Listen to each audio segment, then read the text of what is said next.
أعوذ بالله من الشيطان اللعين الرجيم بسم الله الرحمن الرحيم الحمد لله رب العالمين والصلاة والسلام على خير خلقه وخاتم الأنبياء والمرسلين محمد صلى الله عليه وآله وسلم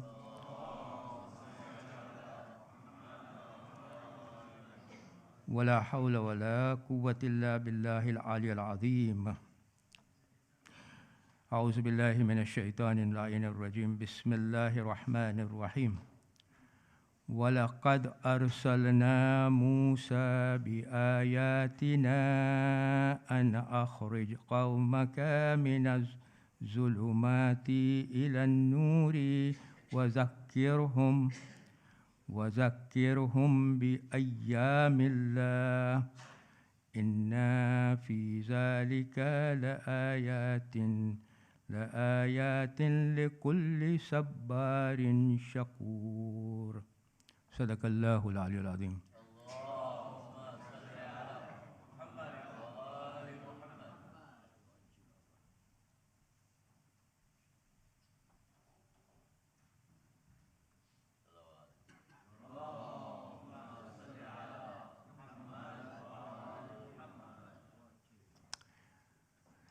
भाई तथा बहनों अस्सलामु अलैकुम वरहमतुल्लाहि वबरकातुह. तो આપણે જે વિષય છે તે છે સૂરે ઇબ્રાહીમની 5મી આયત જે આપણે ગઈકાલે આપણે શરૂ કરી હતી. તો આજે એ આયતને આપણે કમ્પ્લીટ કરશું, એની ચર્ચા આપણે પતાવશું. તો અલ્લાહ સુબહાન વ તઆલા 5મી આયતમાં કહે છે કે મેં હઝરત મૂસાને કહ્યું, એની નિશાનીઓ સાથે એની કોમમાં મોકલાવ્યા અને કહ્યું કે તારી કોમને અંધકારમાંથી નૂરાનીમાં લઈ આવો. હવે આપણે જોશું કે આ જે ટાસ્ક જે હતું, જે મિશન હતું, જે હઝરત મૂસાને દેવામાં આવ્યું હતું, એ જ મિશન રસૂલ ખુદાને પહેલી આયતમાં આપણને મળે છે કે પહેલી આયતમાં એ જ મિશન રસૂલ ખુદાને આપવામાં આવ્યું હતું. તો આના ઉપરથી આપણે કન્ક્લુઝન કરી શકીએ કે કોર જે પર્પઝ છે અંબિયાનો એ આ છે કે લોકોને અંધકારમાંથી આ નૂરાનીમાં લઈ આવવાનું. બીજી જવાબદારી જે હઝરત મૂસાને આપવામાં આવી હતી તે આ હતી કે લોકોને અલ્લાહ સુબહાન વ તઆલાના દિવસોની યાદ અપાવે. આ બીજી જવાબદારી હઝરત મૂસાને હતી. હવે એમાં પર્પઝ આ હતો, ગઈકાલે આપણે ચર્ચા કરી લીધી હતી, પણ પર્પઝ આ હતું કે જે પાછલી કોમ હતી એ પાછલી કોમમાં જે અઝાબો આવતા હતા અને જે રહમતો આવતી હતી એના જે કારણો હતા, અલ્લાહ સુબહાન વ તઆલા કહે છે કે આ દિવસો જે અલ્લાહના દિવસો છે એની યાદી તમે અપાવો.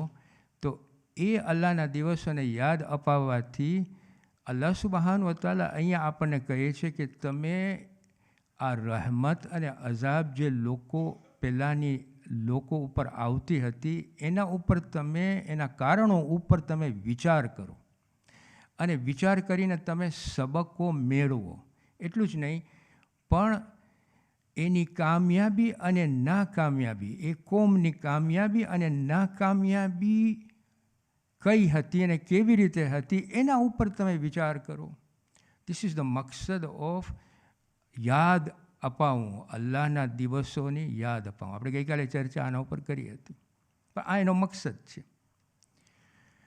હવે આપણે જરાક આગળ વધીએ. અલ્લાહ સુબહાન વ તઆલા અહીં આપણને રેશનાલ આપે છે કે લોકો ઉપર શા માટે અઝાબ મોકલાવે છે.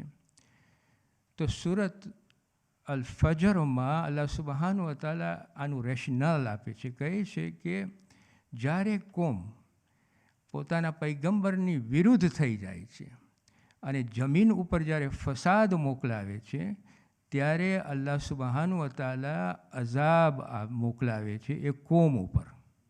પણ જો છેલ્લી લાઈનમાં શું કહે છે કે બેશક તારો પરવરદિગાર સાવધાન છે, એટલે કે વોચફુલ છે over the people. Now, it's very important to understand this particular line. He is ever watchful. સાવધાન છે. એ જોઈ છે કે તમે શું કરી રહ્યા છો.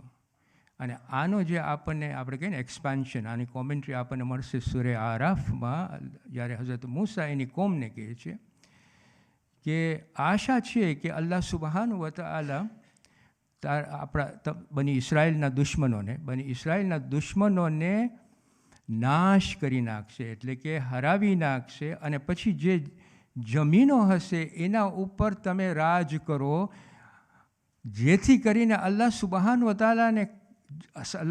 તઆલા જોશે કે તમે અમલો કેવા કરો છો.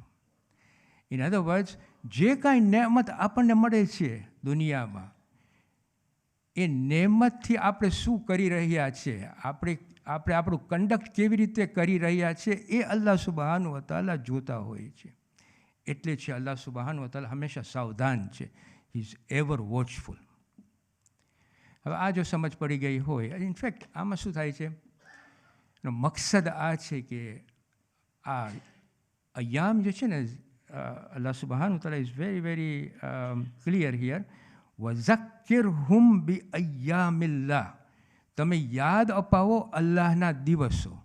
આમાં ઇમ્પોર્ટન્ટ વસ્તુ આ છે કે બધા હ્યુમેનિટી માટે પણ એક્સેપ્શનલી મુસલમાનોની આ જે રસૂલ ખુદાની ઉમ્મા છે, મુસલમાનો માટે આ એકચ્યુઅલી સંદેશો છે કે જો આ યાદ કરવામાં તમે તમારા અમલો કેવા કરો છો એ જુઓ.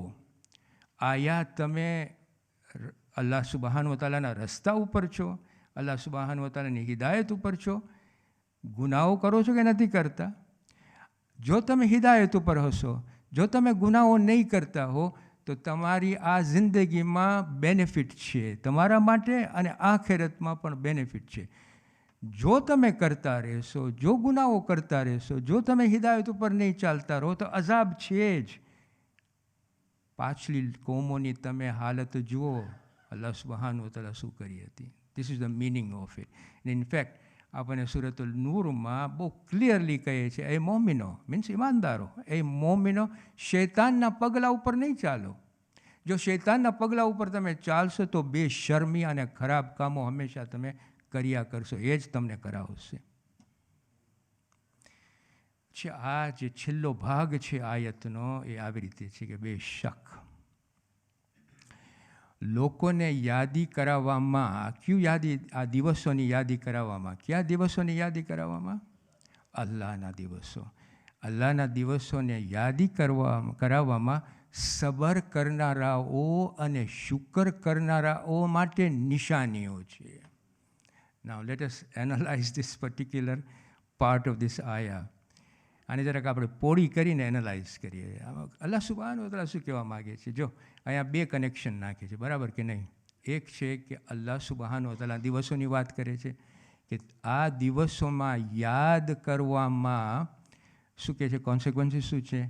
સબર કરનારાઓ, શુકર કરનારાઓ. મતલબ આ સબર કરનારાઓનો મતલબ શું છે ખબર છે? સબર કરનારાઓનો મતલબ કે જ્યારે એ લોકો ઉપર મુશ્કેલી આવી ગઈ છે, મુસીબતો આવી ગઈ છે, એ લોકો સબર કરે છે, અથવા એ લોકોની પાસે નેમતો આવી ગઈ છે, અલ્લાહનું શુકર કરે છે.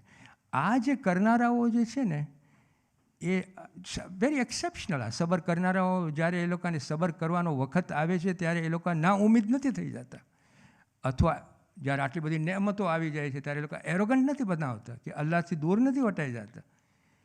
એ લોકો પોતાના કંટ્રોલમાં હોય છે, એ લોકો સમજે છે કે એ લોકોની રિસ્પોન્સિબિલિટી શું છે, એ લોકોની વાત કરે છે જ્યારે કહે છે સબર કરનારાઓ અને શુકર કરનારાઓ. આ દિવસોમાં એ લોકોને યાદી અપાવે છે. તો અલ્લાહ સુબહાનહુ વ તઆલા કહે છે કે આ સબર કરનારાઓ અને શુકર કરનારાઓ માટે નિશાનીઓ છે. મીન્સ કે આ સાયન્સ છે, આ સાયન્સની અંદર હિદાયતો ભરેલી છે, હિદાયતો છે, હિકમતો છે. કોના માટે? જે સબર કરનારાઓ છે ને એ, અને શુકર કરનારાઓ છે ને એ લોકો માટે. It's a very specific about it. So this is the first આપણે નોંધ લઈએ. બીજી નોંધ જે આપણને લેવાની છે તે આ છે, અલ્લાહ સુબહાનહુ વ તઆલા આપણને બે મોટામાં મોટી નેમતો આપી છે. This is in connection with this the last part of 5th આયત. 2 નેમતો આપી છે. પહેલી નેમત કઈ છે? અંબિયાને મોકલ્યા છે.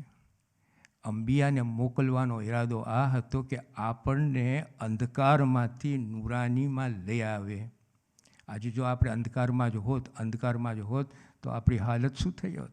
આ નિઝામ અલ્લાહનું જે ચાલે છે એની અંદર આપણી હાલત શું થઈ હતી? નહીં, હી ઇઝ મર્સીફુલ, દયાળુ અને દયા કરનાર છે. અંબિયાને મોકલાવ્યા કે લોકોને અંધકારમાંથી બહાર કાઢ, નુરાનીમાં લઈ આવ. હઝરત અલી અલૈહિ ઇસ્લામ નહજુલ બલાગામાં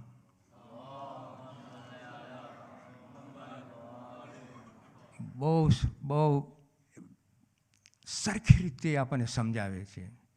કહે છે કે રસૂલ ખુદા આવ્યા, લોકોને યાદી અપાવતા હતા. શેની યાદી અપાવતા હતા? કે જે આપણા ફિતરતથી, સમજવા જેવું છે, આપણા ફિતરતથી આપણે આલમે અરવામાં અલ્લાહ સુબહાન વ તઆલાની સાથે જે કોવેનન્ટ બાંધ્યા હતા ને, કઈ કોવેનન્ટ હતી? એમ આઈ નોટ યોર લોર્ડ? આપણે શું કહ્યા? હા, ભલા. મતલબ કે અમે તારી જ ઇબાદત કરશું અને અમે શિર્ક નહીં કરે. આ આપણું કોવેનન્ટ છે. આપણું ફિતરત ઇઝ ટુવર્ડ્સ અલ્લાહ સુબહાન વ તઆલા, કારણ કે આપણે કોવેનન્ટ આપી જ દીધા છે. હઝરત અલી અલૈહિસ્સલામ કહે છે રસૂલ ખુદાના આવવાનું આપણને આ કોવેનન્ટની યાદી અપાવે છે, જેથી કરીને આપણા અક્કલની નીચે જે ખજાનો છે, જે શહવતની નીચે દબાયેલો છે, એ બહારે કાઢે આપણે. આપણી જે અક્કલની નીચે મોટામાં મોટો અલ્લાહ સુબહાન વ તઆલા ખજાનો રાખ્યો છે, which we do not even access them. આટલી નેમતો આપ્યા પછી આ ખજાનો ત્યાં જ પડ્યો હોય છે. એ હિકમતો ત્યાં જ પડી હોય છે. એ ઇન્સાઇટ્સ ત્યાં જ પડી હોય છે, શહવતોની નીચે, ડિઝાયર્સની નીચે. આ જ્યારે પૈગંબરો આવીને આપણને યાદી અપાવે છે કે આ કોવેનન્ટ તમે આપ્યા હતા અલ્લાહ સુબહાન વ તઆલાને કે એની જ તમે ઇબાદત કરશો, આ યાદીથી આપણે વી આર એબલ ટુ, આ ઈમાનથી, આ અલ્લાહ સુબહાન વ તઆલાના ઈમાનથી આપણે વી કેન એક્સેસ ધીસ ખજાનો, ઇનસાઇટ્સ, અને એ આપણે બહારે કાઢી શકીએ. હઝરત અલી સલામ કહે છે કે એનો મકસદ આ છે કે આપણે બહારે કાઢી શકીએ છીએ. આ છે નેમત ઓફ અલ્લાહ સુબહાન વ તઆલા. બીજી નેમત અલ્લાહ સુબહાન વ તઆલા બીજી નેમત જે આપી છે તે છે આપણી જિંદગીમાં દુઃખ, મુસીબતો અને બલાઓ. હું જ્યારે કહું નેમત તો આપણે એમ જ ધારશું કે આ તો દુઃખ મળ્યું છે, આ નેમત કેવી રીતના થઈ શકે? પણ અલ્લાહમાં તબાતબાઈ એની ફિલોસોફી જે અલ મિઝાનમાં આપે છે બહુ સમજવા જેવી છે. I'll try and summarize it. એ સમજાવે છે કે અલ્લાહ સુબહાન વ તઆલાના જે ડિવાઇન પ્લાન છે ને, એ ડિવાઇન પ્લાનની અંદર બલાઓ અને મુસીબતોનો એક ભાગ છે. ઇન અધર વર્ડ્સ, એમ નથી થતું કે હું તમને દુઃખ આપું છું. ના, એના ડિવાઇન પ્લાનની અંદર મુસીબતો અને બલાઓ છે.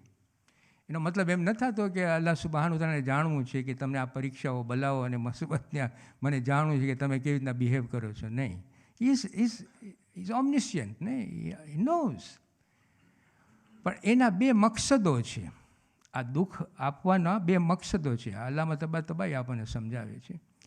પહેલું મકસદ એ છે કે જ્યારે આપણને બલા અને મુસીબતો આપણી જિંદગીમાં જ્યારે આવે છે ને, ત્યારે આપણને તક મળે છે. તક સમજો છો ને? Opportunity.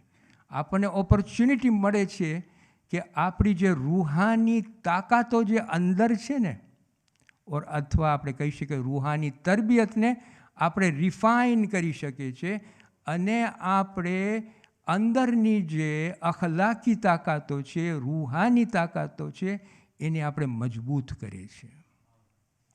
This is the meaning of it. This is the purpose of આ જિંદગીમાં જ્યારે આપણને મુસીબતો આવે છે ત્યારે આપણને આ ઓપોર્ચ્યુનિટી અલ્લાહ સુબહાન વ તઆલા આપે છે કે એ બંદા, તારી રૂહાની તાકાતોને તું સ્ટ્રોંગ બનાવ.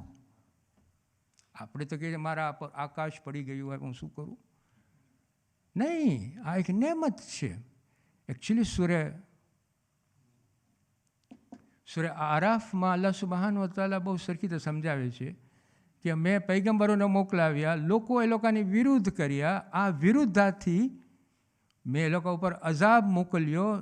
અને પછી સમજાવે છે કે શા માટે મેં અઝાબ મોકલ્યો, જેથી કરીને હું એ લોકોને ઓપોર્ચ્યુનિટી આપું કે એ લોકો માફી માગીને મારા તરફ પાછા આવે. સો આ દુઃખ જે આવ્યું હતું એ લોકોને તક મળે છે, ઓપોર્ચ્યુનિટી મળે છે કે તમે પાછા મારી તરફ આવો. ઇન અધર વર્ડ્સ, તમે મશગુલ ન થઈ જાઓ દુનિયાની લિઝ્ઝતોમાં, એટ્રેક્ટિવનેસમાં. નહીં, તમે તમારી રૂહાની તરબિયતને સરખી કરીને મારી પાસે પાછા આવો. That's N opportunity.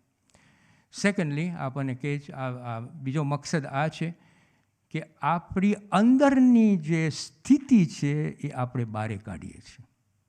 જ્યારે આપણને દુઃખ આવે છે ને અને મુસીબતો આપણને આવે છે ત્યારે અંદરની સ્થિતિ આપણે બહાર કાઢીએ છીએ. જો હું તમને કહું અંદરની સ્થિતિ કઈ છે, નિયત. આપણી નિયત બહાર નીકળે છે. જ્યારે આપણને મુસીબતો આવે છે ને, આપણી નિયત બહાર કાઢીએ છીએ આપણે, ખરાબ કે સારી. આપણું કેરેક્ટર, અંદરનું કેરેક્ટર આપણે બહાર કાઢીએ છીએ, ખરાબ અથવા સારું. મતલબ કે આ જે આપણે બહાર કાઢીએ છીએ ને એની એકાઉન્ટેબિલિટી આપણને પછી આપવી પડશે ક્યાં? આખિરત. અહીંયા જો સૂર્ય કે સુરત હતો, લેટ મી જસ્ટ સૂર્ય ફજર.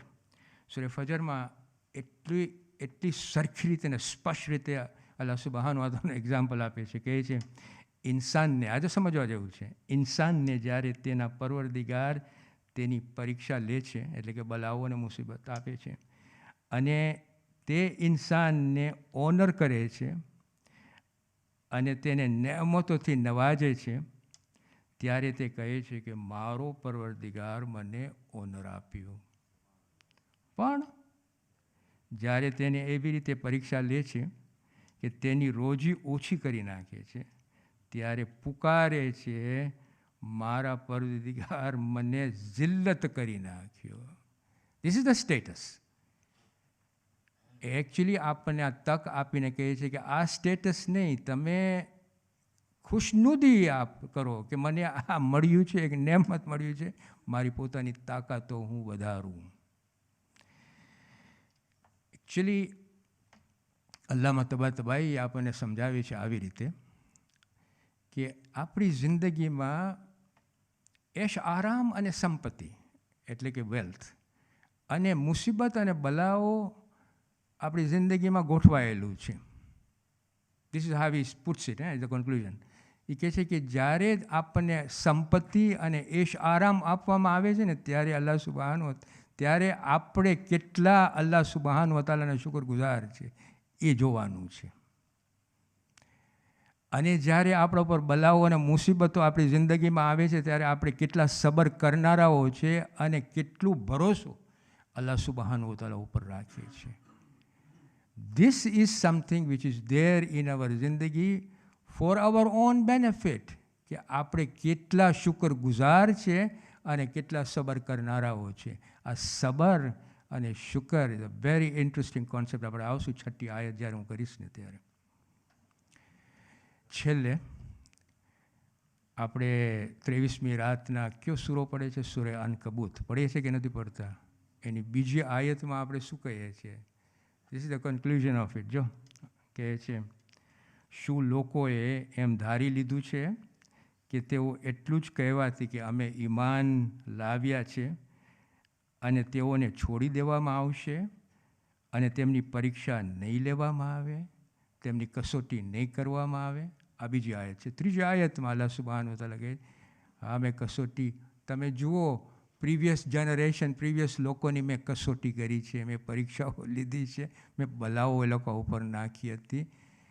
અલ્લાહને શ્યોરલી અલ્લાહને ખબર છે કોણ ખોટા છે ને કોણ સાચા છે. આ સૂરે અનકબૂતમાં જે આ બીજી આયત છે, this is the conclusion of that part of the 5th આયત ઓફ સૂરે ઇબ્રાહીમ. આ વર્ષમાં કેટલા શબ્દો છે? તમે પ્લીઝ તકલીફ નહીં લેતા ગણવામાં, હું ગણી લીધો છું. 21 શબ્દો છે. આ 21 શબ્દોમાં આપણે આ 2 દિવસમાં કેટલું બધું જાણી લીધું? જસ્ટ વન આયા. આપણને કેવી રીતના કોન્સેપ્ટો અંદર નાખી અને અલ્લાહ સુબહાનો આપણી સામે પેશ કરે છે 5મી આયતમાં, કે આપણને ખબર પડી કે પૈગંબરોનું મિશન શું છે, આપણને ખબર પડી કે અલ્લાહના દિવસોનો મકસદ શું છે, આપણને ખબર પડી કે સબર કરનારાઓ અને શુકર કરનારાઓ આ એક નેમત છે જે આપણા ઉપર આવે છે અને આપણને સબર કરવું જોઈએ અને શુકર કરવું જોઈએ. This is only from one આયા. ઇન ધ 6th આયા હવે આપણે અલ્લાહ સુબહાનહુ તઆલા હવે આપણને યાદી અપાવે છે. તે સમયને યાદ કરો, હઝરત મૂસાના સમયની વાત કરે છે. એના ઉપરથી આપણને ખબર પડશે કે નેમત એટલે શું, શુકર એટલે શું, શુકરના મિનિંગ એટલે શું. This we will do it, inshallah, number 6 ayat on Saturday next week and 7 and 8 on Sunday, inshallah. Assalamu alaikum wa rahmatullahi wa barakatuh.